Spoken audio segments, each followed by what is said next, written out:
Hello dear students, welcome to my class, welcome to my channel. আমি নন্দিতা ঘোষ তোমাদের সঙ্গে যুক্ত হয়ে গেছি আজকের ভিডিও তথা ক্লাস নিয়ে। সকলকে অনেক অনেক ওয়েলকাম আমাদের ক্লাসে। আমার চ্যানেলে সকলকে অনেক অনেক welcome and be yourself by Nandita ঘোষের সকলকে অনেক অনেক ওয়েলকাম। তো আজকে যেই বিষয়টা আমরা পড়াবো তোমরা দেখতেই পাচ্ছ স্ক্রিনে। আজকে আমাদের টপিক হচ্ছে গিয়ে চাইল্ড ডেভেলপমেন্ট এবং পেডাগজি। আশা করছি তোমরা সকলে আমার কথা প্রপারলি শুনতে পাচ্ছ এবং প্রপারলি আমাকে দেখতে পাচ্ছ। আজকে আমাদের যে ক্লাস রয়েছে সেটা 9 নম্বরের একটি ক্লাস এবং আমার সাথে যাদের নতুন পরিচিতি বা আমার চ্যানেলের সাথে যাদের নতুন পরিচিতি তাদের জন্য আমি কিছু কথা প্রত্যেকদিনই বলি, সেরকমই কিছু কথা আজকেও বলবো। আমি নন্দিতা ঘোষ। আমি সাধারণতভাবে বাংলা এবং সিডিপি বিষয়টা তোমাদেরকে পড়িয়ে থাকি বা পড়তে সহায়তা করে থাকি। অবশ্যই এটা ফ্রি অফ কস্ট একটা ইউটিউব চ্যানেল, যেখানে কোনো ধরনের কোনো পেইড প্রমোশন ব্যাচের কোনো ধরনের একটা কি বলবো নোটিশ বা কোনো পরোয়ানা নয়। একেবারে স্টুডেন্টদের সহায়তায় আমার নিজের মনের ইচ্ছে থেকে নিজের একটা জায়গায় স্টুডেন্টদের সাথে সরাসরি যুক্ত হওয়ার পর্বে এই চ্যানেলে তৈরি, যার নাম be yourself by Nandita Ghosh. এবং আমি নন্দিতা ঘোষ সাধারণতভাবে বাংলা এবং সিডিপির বিষয়কে তোমাদেরকে গাইড করে থাকি। অনেকগুলো পরীক্ষা সামনে রয়েছে, অনেকগুলো শুভ দিক বা শুভ চেতনার সাথে যুক্ত হয়ে পড়াশোনার চেতনাকে আরো একটু বাড়িয়ে দেওয়া দরকার। কারণ আমরা এতদিন ধরে যেই বিষয়গুলো নিয়ে আলোচনা করছিলাম, হবে পরীক্ষা হবে পরীক্ষা হবে, সেই সমস্ত বিষয়কে দূরে ফেলে দিয়ে আমাদের কাছে অনেকগুলো ভ্যাকেন্সি এখন সামনে রয়েছে, যেগুলো 2025 এবং 26-এর মধ্যে আমরা পরীক্ষা দিতে পারবো। তার মধ্যে টিচিং লেভেলে যেহেতু ভ্যাকেন্সি অনেকটা পরিমাণ বেশি, সেহেতু তোমাদের সিডিপি চাহিদাও কিন্তু সেই পরিমাণে বাড়বে ধীরে ধীরে, আমার মতামত এটা, আমার এতদিনের এক্সপিরিয়েন্স যা বলে। তাহলে তার সাথে পাল্লা দিয়ে তোমাকে কি করতে হবে? তাহলে অবশ্যই ইউটিউব চ্যানেলে ক্লাসেস গুলো দেখে ফেলতে হবে, যেখানে তোমাদের ডেভেলপমেন্ট, যেখানে তোমাদের গ্রোথ বা অন্যান্য বিষয় সম্পর্কে পড়াশোনা করানো হয়েছে বা বোঝানোর চেষ্টা করা হয়েছে। চলে আসি সরাসরি ভাবে ক্লাসের পর্বে। আজকের ক্লাসে তোমরা দেখতেই পাচ্ছ আমাদের 9 নম্বরের ক্লাস। আজকে একটা থিওরি বেসড ক্লাস আমরা জানিয়ে রেখেছিলাম ক্লাসের শুরুতেই, আরো একবার জানিয়ে রাখি। আমরা সাধারণতভাবে বুধবার দিন, আমরা সাধারণতভাবে শুক্রবার দিন এবং সাধারণতভাবে শনিবার দিন রুটিনটিকে রেখেছি, যেখানে দুপুর দুটোর মধ্যে হয় লাইভ ক্লাস পাবে তোমরা, আদারওয়াইজ রেকর্ডেড ভার্সনের ক্লাস তোমাদের কাছে আপলোড হয়ে যাবে। বলে রাখি এখানে শিডিউলটা কিরকম। আমরা যে বুধবার দিন ক্লাস নিচ্ছি, এখানটা আমরা বাংলা করিয়ে থাকি, বাংলার থিওরি হতে পারে বা কোয়েশ্চেন হতে পারে। শুক্রবার দিন আমরা কি করাচ্ছি? শুক্রবার দিন আমরা সিডিপি করতে পারছি, অবশ্যই আবার থিওরি বা আমাদের কোনো এক্সাম সেট হতে পারে। শনিবার দিন আমরা মূলত বাংলা বিষয় বা আমাদের সিডিপি বিষয় অর্থাৎ শিশু মনস্তত্ত্বের যে বিষয়টি আছে তার উপর আমরা কি করতে পারবো, তার উপর আমরা কিছু কোয়েশ্চেন আলোচনা করতে পারবো। ঠিক আছে? বিভিন্ন প্রেজেন্টের উপর আমার তৈরি করা কিছু কোয়েশ্চেন থাকবে, কিছু সিটেটের কোয়েশ্চেন থাকবে, কিছু ডাব্লিউবি টেটের কোয়েশ্চেন থাকবে বা গ্রামারের উপর কোনো কোয়েশ্চেন থাকবে, বিপিএসসি এর উপর প্রশ্ন থাকতে পারে। এই সমস্ত বিষয় মানে মূলত আমরা এই চ্যানেলে 3 দিন ক্লাস পাবো, বুধবার দিন, শুক্রবার দিন এবং শনিবার দিন। বুধবার এবং শুক্রবার মূলত থিওরি ক্লাসেস পাবে তোমরা এবং শনিবার দিন মূলত কোয়েশ্চেন বেসড ক্লাসেস পাবে। যাই হোক, এই বিষয়গুলো আশা করি তোমাদের কাছে ক্লিয়ার। আমি প্রত্যেক ক্লাসের শুরুতে এবং শেষে আমি এই জিনিসগুলো বলে দিই, যাতে স্টুডেন্টরা একটু সতর্কভাবে এগিয়ে যেতে পারে। এবার চলে আসি আমাদের ক্লাস সংখ্যা 9-এর দিকে। আজকে যে বিষয়টা পড়াবো সেটা হচ্ছে ভাইকোড স্কিম। তার আগে আমি যেটা বলবো সেটা হচ্ছে যে আমরা কি কি বিষয়ের জন্য সিডিপি কে পড়ি, অনেকের কাছে প্রশ্ন হতে পারে, অনেকের কাছে নতুন হতে পারে। আমরা যে কোনো লেভেলে টিচিং এক্সাম যখন আমরা দিতে যাব, তখন শিশুদের মনস্তত্ত্ব বোঝার একটা জায়গা আমাদের সামনে চলে আসে। সেটা তুমি ছোট হও, 1 থেকে 5 পর্যন্ত পড়াও, 6 থেকে 8 পড়াও, 9 10 পড়াও বা 11 12 হও। মানে আমি বলতে চাইছি তুমি জুনিয়র লেভেলে পড়ালেও তাই, তুমি সিনিয়র লেভেলে পড়ালেও তাই, আপার প্রাইমারি লেভেলে পড়ালেও তাই, ইভেন 11 12 এর ক্ষেত্রেও তাই, পিজিটি লেভেলে তুমি যদি বাইরের স্টেজগুলোতে পরীক্ষা দিতে যাও, আস্তে আস্তে আমাদের এখানেও আসবে বলে আমি আশা রাখছি। সেখানে তুমি টিচিং একটা টিচিং কিভাবে করাতে হয় সে একটা পোর্শন পাবে। অনেক সময় এটাকে আমরা টিচিং অ্যাপটিটিউড বলে থাকি। ইভেন আমরা যখন পিএইচডি করতে যাই বা নেট সেটের পেপার দিতে যাই, তখনও কিন্তু এরকম একটা পেপার থাকে যেখানে টিচিং আমাদের এর উপর একটা পার্ট থাকে, টিচিং এর উপরে। তো সেরকমই ছোট ভার্সনের আমরা একটা পার্ট, যেটাকে চাইল্ড ডেভেলপমেন্ট এবং পেডাগজি বলে থাকে। সাধারণত স্কুলে যারা আমরা শিক্ষক শিক্ষিকা রয়েছি, যারা পড়াশোনার সঙ্গে যুক্ত থাকে, তাদেরকে এটা পড়তে হয়। এবং পড়তে হয় তারও নির্দিষ্ট কিছু কারণ আছে। কারণ তোমার সামনে 40 জন বাচ্চা যদি আমি রেখে থাকি, তাহলে বুঝবে 40 জন বাচ্চার মধ্যে কিছু না কিছু প্রভেদ রয়েছে বা বিভেদ রয়েছে। এর কারণে তাদের শেখার দৃষ্টিভঙ্গি এবং বোঝার দৃষ্টিভঙ্গিও কিন্তু আলাদা হয়। তাদের প্রত্যেকের জন্য আমাকে বুঝতে হবে তার থিঙ্কিং এবিলিটি কিভাবে কাজ করছে। একটা বাচ্চাকে শেখানো যখন আমার উদ্দেশ্য, তখন সেই বাচ্চা প্রপারলি শিখছে কিনা সেই বিষয়টা লক্ষ্য করা it's very important for us. কারণ চাইল্ড সেন্ট্রিক এডুকেশন আমাদের শেখায় বাচ্চারাই আমাদের মূল ভিত্তিভূমি। বাচ্চারা যদি কোনো কিছু বুঝতে না পারে, ইচ এন্ড এভরি বাচ্চার জন্য তোমাকে কিন্তু আলাদা আলাদা করে একটা সিস্টেম রেডি করতে হবে। আর এটা সত্যি কথা। তার জন্য তোমাকে সিডিপি পড়তে হবে, বুঝতে হবে, এবং ক্লাসে কিভাবে আহ সেই বাচ্চাগুলোকে তুমি হ্যান্ডেল করবে তার একটা প্রসেস আমরা এখানে শিখিয়ে থাকি। তার থেকেও বেশি যেটা শিখিয়ে থাকি সেটা হচ্ছে গিয়ে কিভাবে তুমি এক্সাম পাস করবে, তাই তো? আমাদের টিচিং লেভেল কি কি হতে পারে? আমাদের সিটেট হতে পারে, আমাদের ডাব্লিউবি টেট হতে পারে, আমাদের কোনো এস্টেট হতে পারে, আমাদের বলে ওটাকে কি বলে, আমাদের ডাব্লিউবির আপার প্রাইমারি হতে পারে, বা যে কোনো জায়গার আপার প্রাইমারি হতে পারে। হোয়াট এভার ইট ইজ, যেখানে যেখানে তুমি টিচিং লেভেলের পরীক্ষা দেবে সেই প্রত্যেকটি জায়গায় এভাবে নইলে ওভাবে কোনো একটা ভাবে তোমাকে সিডিপির পাতায় কিন্তু অংশগ্রহণ রাখতে হবে। সিডিপি কে তোমাকে বুঝতে হবে। যদি তুমি না বুঝতে পারো তাহলে শিক্ষক হিসেবে কোথাও গিয়ে তোমার উপর প্রশ্নচিহ্ন থেকে যায়। কারণ তুমি বুঝতেই পারবে না সিডিপি না বুঝলে, চাইল্ডের ডেভেলপমেন্টটা না বুঝলে, চাইল্ড কিভাবে বড় হচ্ছে সেই বিষয়টা না বুঝলে তুমি বুঝতে পারবে না একটা বাচ্চাকে কিভাবে আমাদের চেনা উচিত, বাচ্চাকে কিভাবে পড়ালে বাচ্চার কাছে ইজি হয়, বাচ্চাকে কিভাবে দেখালে তার কাছে দেখতে বেশি সুবিধাজনক হয়। কারণ তার সুবিধাটা ইটস ভেরি ইম্পর্টেন্ট, তার শেখাটা আমাদের কাছে ইম্পর্টেন্ট, কারণ বাচ্চারা আমাদের ভবিষ্যৎ।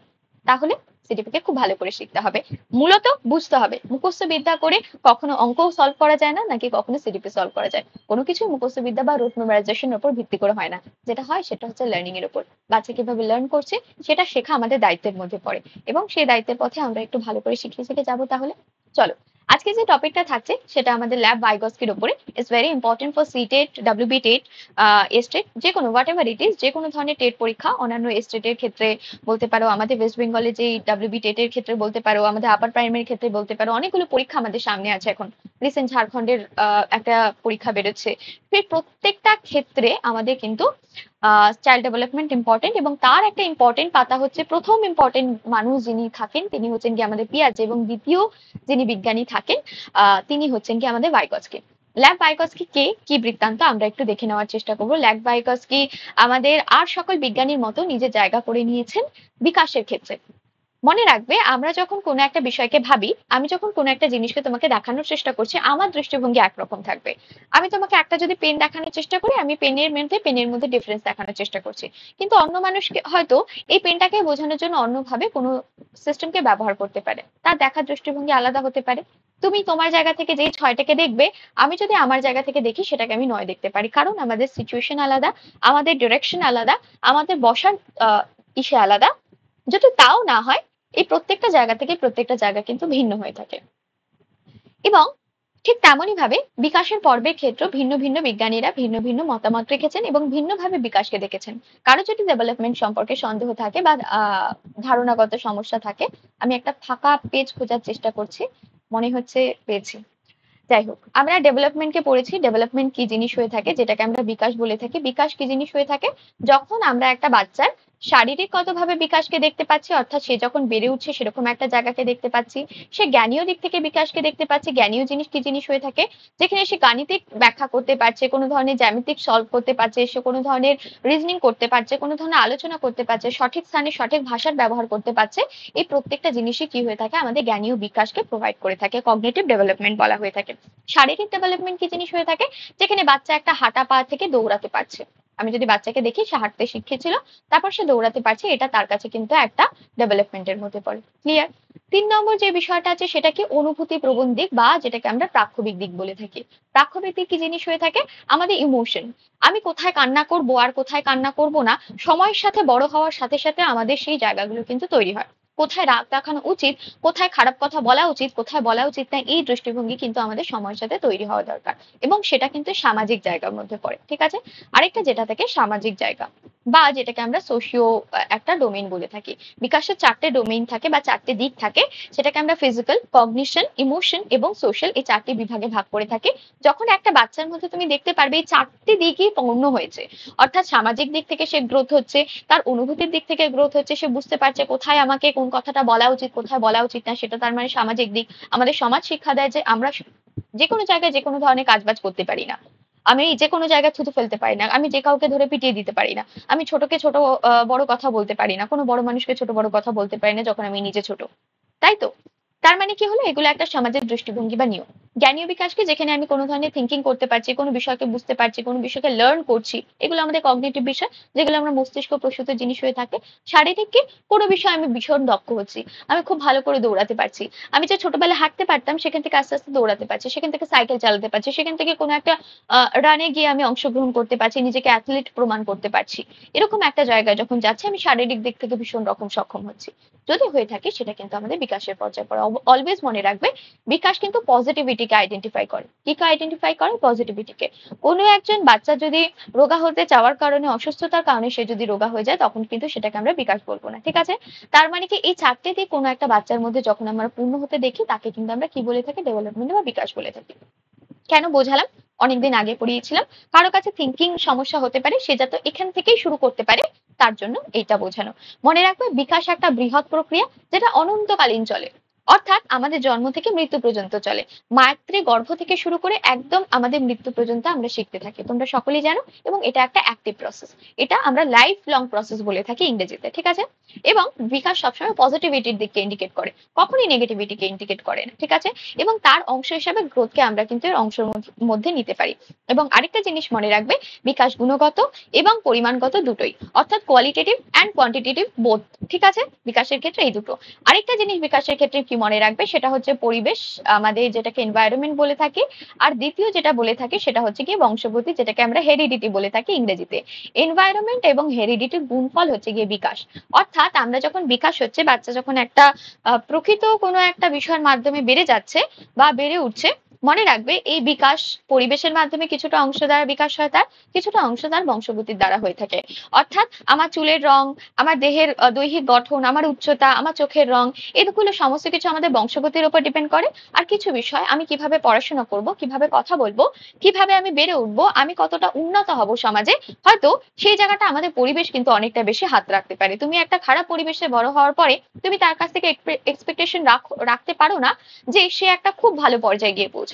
অবশ্যই তার মধ্যে আমরা রেয়ার কোনো পার্সন, রেয়ার কোনো ক্যাপেবল পার্সনকে পাই, কিন্তু মোস্ট অফ দ্যাট থিং, পরিবেশ কিন্তু আমাদের উপর ভীষণ এফেক্ট রাখে, যেমন ভাবে কোনো একটা বংশগতি রাখে।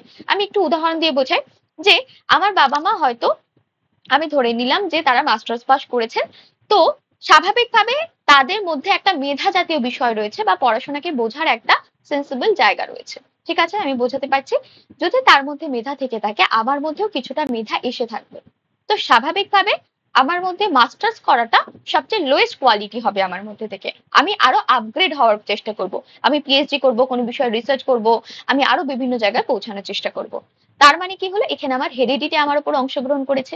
কিন্তু যদি আমি একটা খারাপ পরিবেশে, খারাপ বন্ধু বান্ধব বা চারিদিকের যেখানে সিচুয়েশনটা খারাপ রয়েছে, এরকম একটা পরিবেশে বেড়ে উঠি এবং সেখানে পড়াশোনার চেষ্টা করি, আমার যতই মেধা থাকুক না কেন, তা আমার মধ্যে কিছুটা হলেও এফেক্ট ফেলতে পারে। তার মানে তোমাকে এটুকুনি বুঝতে হবে কি, পরিবেশ এবং বংশগতি দুটোই আমাদের উপর প্রভাব ফেলে, কারো ক্ষেত্রে বেশি, কারো ক্ষেত্রে কম। বোঝাতে পারছি? কোনো একজন ডাক্তারের ছেলে যে ডাক্তারই হবে এরকম কোনো মানে নেই। ঠিক তেমনই ভাবে কোনো একজন বাড়িতে হেল্পিং হ্যান্ডে যিনি কাজ করেন, তার ছেলে মেয়ে যে হেল্পিং হ্যান্ডই অ্যাজ আ কাজ করবে, এরকম কোনো মানে নেই। তার মানে কি হলো, বোথ আর ডিফারেন্ট। মানে কারোর বংশগতির দ্বারা কেবলমাত্র তার কোথায় উঠবে, একজন মানুষের বিকাশ কিরকম হবে, একজন মানুষ সামাজিক দিক থেকে কতটা প্রতিষ্ঠিত হবে, অনুভূতির দিক থেকে কতটা প্রতিষ্ঠিত হবে, জ্ঞানীয় বা আমাদের শারীরিক দিক থেকে নিজেকে কতটা সক্ষম করে তুলবেন, সেটা কখনোই কেবলমাত্র হেরিডিটি বা কেবলমাত্র বংশগতির উপর ডিপেন্ডেন্ট নয়, ঠিক আছে? এবং মনে রাখবে, এটা সবসময় একটি গুণফল। এবারে এইখানে আমাদের বিভিন্ন বিজ্ঞানীরা বিভিন্ন মতামত দিয়েছেন।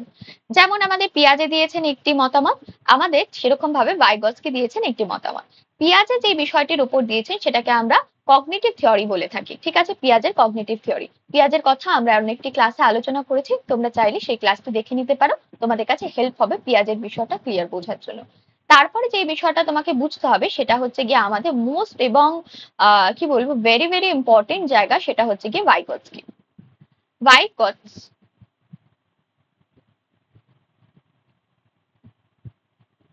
ভুল লিখলাম, ভাইগৎস্কি, ঠিক আছে? ভাইগৎস্কি বলছেন যে আমাদের এই বিকাশের ক্ষেত্রে, বিকাশকে বিভিন্ন মানুষ বিভিন্ন ভাবে দেখতে পারেন। কেউ মস্তিষ্কের কিভাবে বিকাশ হচ্ছে সেভাবে দেখতে পারেন, বা মস্তিষ্কের গ্রোথ বা আমাদের জ্ঞানীয় গ্রোথ কিভাবে পাল্টাচ্ছে, বা আমাদের মস্তিষ্কের উপরে কিভাবে প্রভাব ফেলছে, কিভাবে আমরা ভাবছি, ভাবার মাধ্যমে বড় হয়ে উঠছি, পিয়াজে কিন্তু সেই দিকটাকে ব্যাখ্যা করেছেন। ঠিক তেমনই ভাবে আমাদের বিভিন্ন বিজ্ঞানীরা বিভিন্ন ব্যাখ্যা করেছেন। কিরকম কিরকম হতে পারে? যেমন ভাইগস্কির কথা ধরে নিলাম। তিনি এই এই তার থিঙ্কিংটাকে সামাজিক এবং কালচারাল বা সোশিও কালচারাল একটা থিওরি বলা হয়ে থাকে। তিনি সমাজকে খুব বেশি ইম্পর্টেন্ট দিয়েছেন বিকাশের ক্ষেত্রে। তার মতামত অনুসারে যে আমাদের যে সমাজ আছে, আমাদের যে চারপাশের পরিবেশ আছে, আমাদের যে কালচার আছে, আমাদের যে ল্যাঙ্গুয়েজ আছে, সমস্ত বিষয় আমাদের বেড়ে ওঠার জন্য ভীষণ ইম্পর্টেন্ট, এবং তাদের সাথে মিথস্ক্রিয়া করেই আমরা মোস্ট অফ দ্য টাইম শিখে থাকি। মনে রাখবে, আমাদের ভাইগস্কির ক্ষেত্রে কোনো কিন্তু ভাগ বা বিভাগ পাওয়া যায় না। কিরকম ভাগ বা বিভাগের কথা ম্যাডাম বলছেন? যেমন পিঁয়াজের ক্ষেত্রে আমরা 4টে বিভাগকে পেয়েছি। সোশিও একটা জায়গাকে পেয়েছি, যেখানে সেন্সরি মোটরের জায়গাকে পেয়েছি, ফরমাল অপারেশনকে পেয়েছি, কংক্রিট অপারেশনালকে পেয়েছি, প্রি অপারেশনালকে পেয়েছি, এরকম ধরনের বিভিন্ন বিভাগকে পেয়েছি, 4টে বিভাগকে পেয়েছি। ঠিক তেমনই ভাবে কোহলবার্গের ক্ষেত্রে দেখা যাচ্ছে কি তিনি 3টে লেভেলে কিন্তু বিষয়গুলোকে ভাগ করছেন: প্রাক সংস্কারমূলক পর্যায়, সংস্কারমূলক পর্যায় এবং উত্তর সংস্কারমূলক পর্যায়। ঠিক আছে, এভাবে ভাগ করছেন। সেই লেভেলে আবার 3-4টা করে বিভাগ রয়েছে এরকম। কিন্তু আমাদের ভাইগস্কির ক্ষেত্রে কোনো ধরনের কোনো ঝামেলা নেই, এরকম কোনো বিভাগ নেই।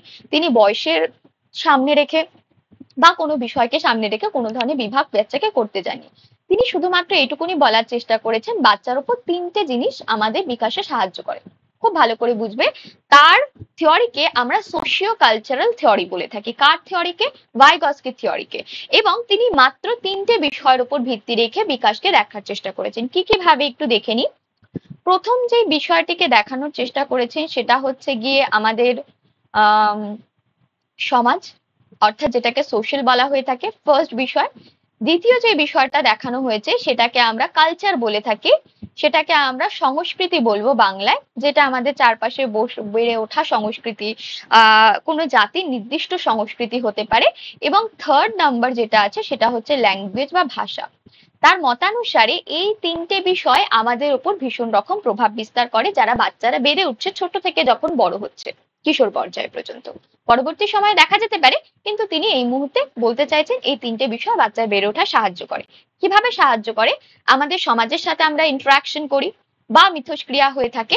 যদি এরকম হয়ে থাকে, সমাজের সাথে আমি যে মিশছি তার মাধ্যমে আমি কিছু শিখি, সমাজ আমার থেকে কিছু শেখে, এর মাধ্যমে ইন্টারাকশন পর্বগুলো আরো বেশি এগিয়ে যায়। এই জন্য আমাদের বড়রা আমাদের সাথে থাকেন, আমাদের বিভিন্ন গাইডেন্সরা আমাদের সাথে থাকতে। খুব ভালো করে বুঝবে কি বোঝানোর চেষ্টা করছি। তোমাকে শুধুমাত্র SCL, এটা ভাইগস্কিকে মনে রাখার জন্য মনে রাখতে হবে। তিনি কি বলছেন? তিনি বলছেন আমরা সোশ্যালের সাথে ইন্টারাকশন করে, অর্থাৎ কথাবার্তা বলে সমাজের সাথে মিলেমিশে শিখি, আমরা সংস্কৃতির সাথে মিলেমিশে শিখি। আজকে আমাদের বাংলা জাতি বা বাঙালি জাতির যেসব কালচার রয়েছে সেগুলো আমাদের মধ্যে আসছে। কিভাবে আসছে?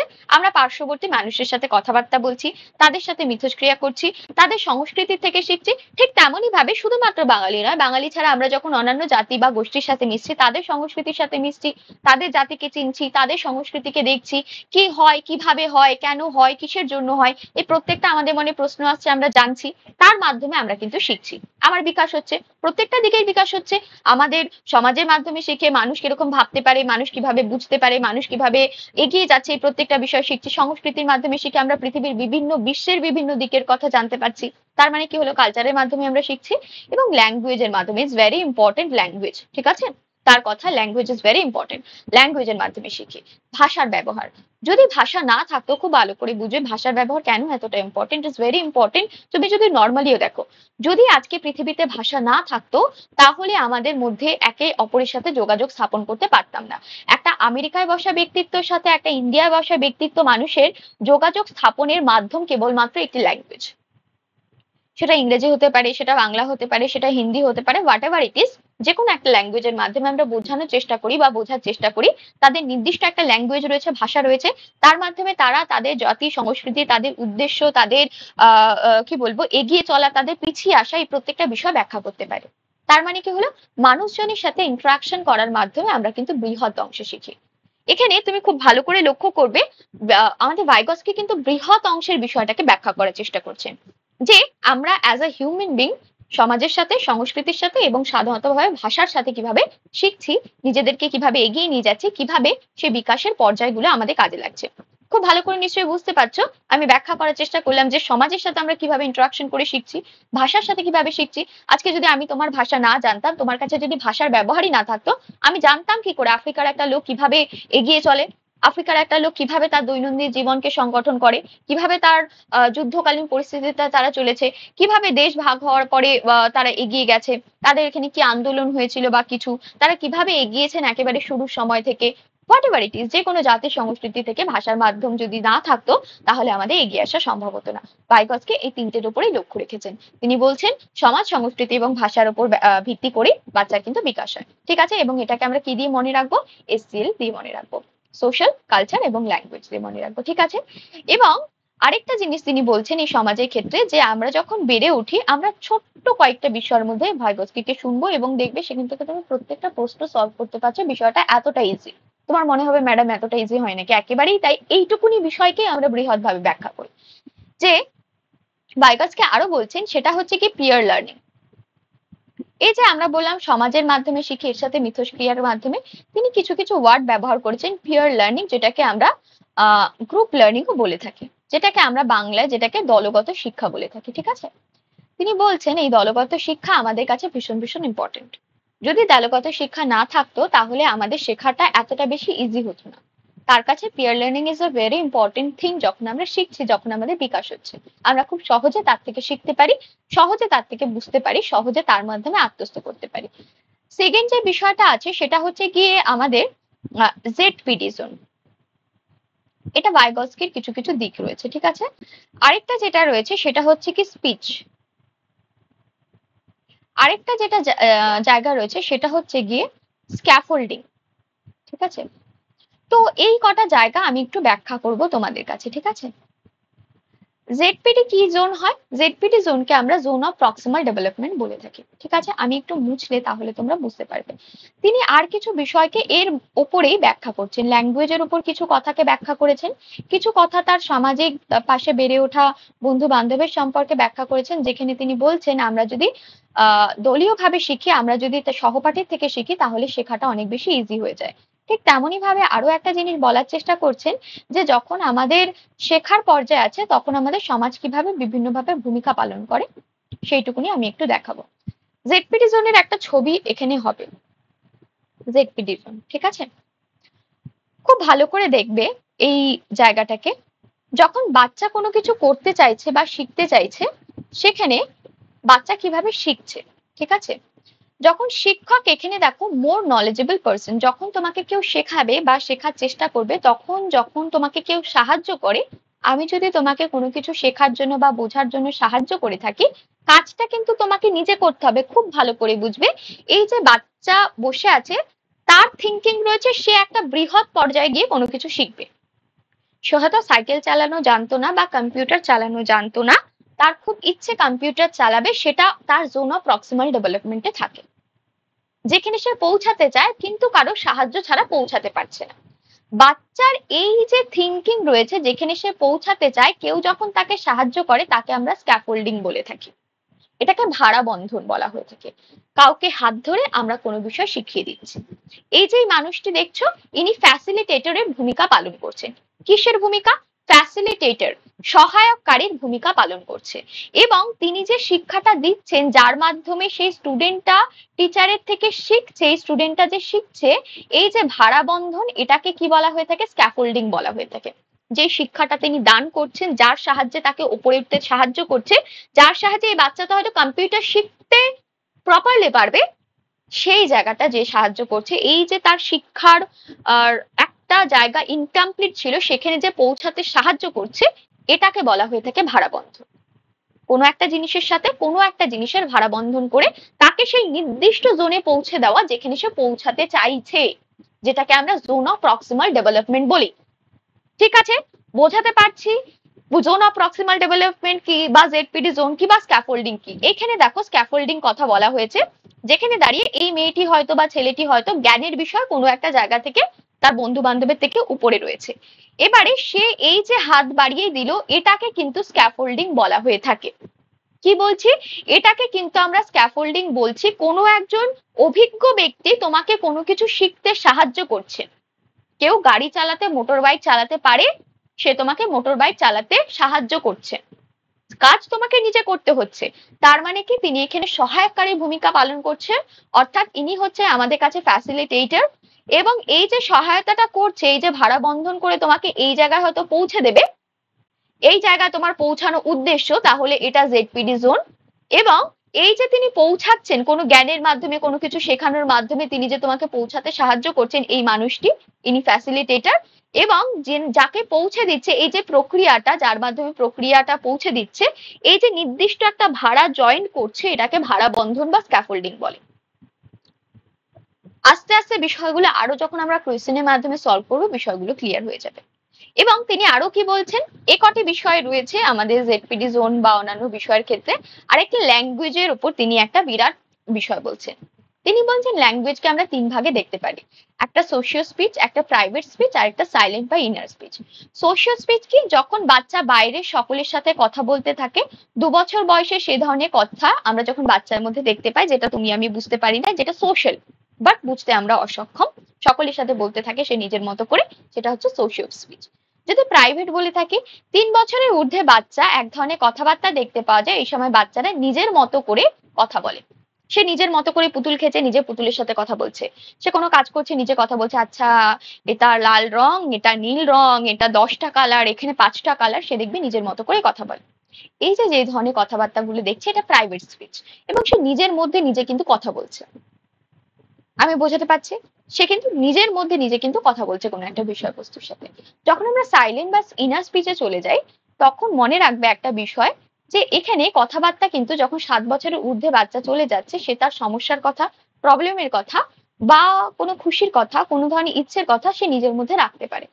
সে নিজের মনের মধ্যে, আমাদের এই যে বিবেক বলে যে বস্তুটি আছে, যে সারাক্ষণ কথা বলতে থাকে আমাদের সাথে, বা আমরা যার সাথে কথা বলতে থাকি সারাক্ষণ, সেটা হচ্ছে কি আমাদের ইনার স্পিচ। এবং 7 বছরের ঊর্ধ্বে চলে গেলেই বাচ্চা কিন্তু এই জায়গাগুলো দেখা যায়, যে তখন আর সমাজের সাথে, কোনো একজন ব্যক্তির সাথে, কোনো একজন মানুষের সাথে, তার পারিবারিক কোনো ব্যক্তির সাথে সে কিন্তু কথা বলে না।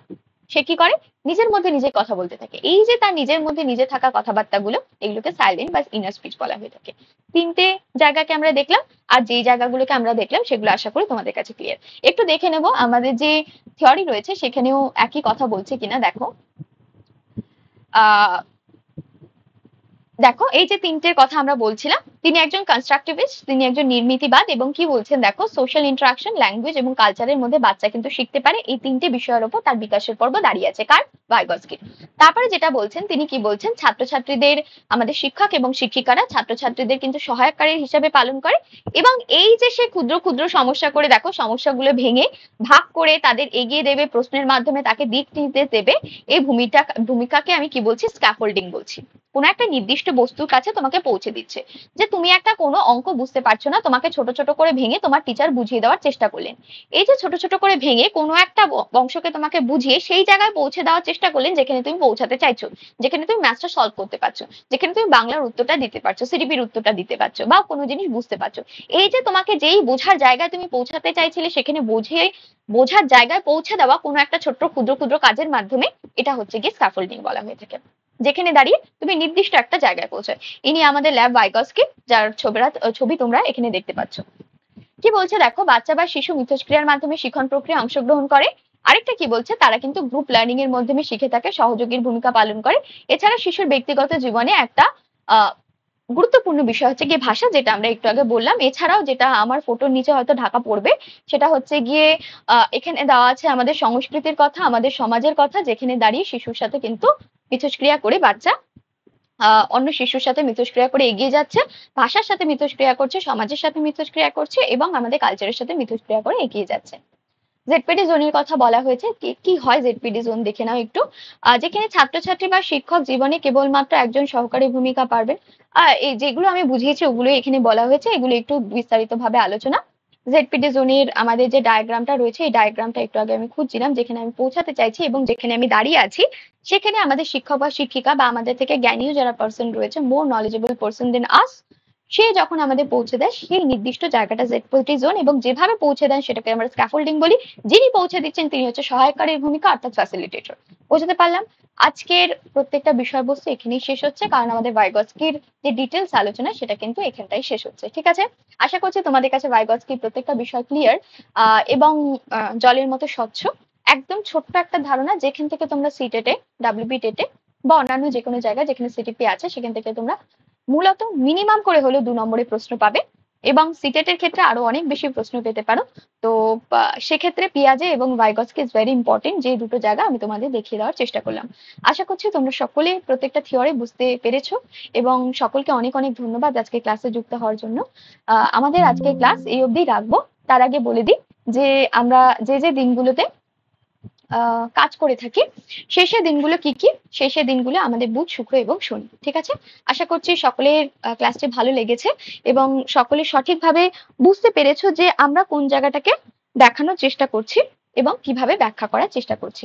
যদি ভালো লেগে থাকে অবশ্যই লাইক, কমেন্ট এবং শেয়ার করবে এবং আমাদের ক্লাসকে যদি আরো বেশি ভালো লেগে থাকে, যদি চাও যে আরো সুন্দরভাবে ক্লাসগুলো প্রেজেন্ট করা হোক এবং তোমাদের সঙ্গে আরো বেশি ভাবে আমি যুক্ত হতে পারি, তাহলে অবশ্যই চ্যানেলটাকে সাবস্ক্রাইব করতে হবে। ঠিক আছে, এবং সোম বলছি, বুধ, শুক্র এবং শনিবার দিন তোমাদের সাথে দুপুর 2টোর সময় করে দেখা হচ্ছে নেক্সট কোনো ক্লাসে, নেক্সট কোনো ভিডিওতে। ঠিক আছে, আজকের পর্যন্ত এই অবধি। সকলকে ধন্যবাদ আজকে ক্লাস দেখার জন্য। Jai Hind, Jai Bharat, and be yourself by Nandita Ghosh.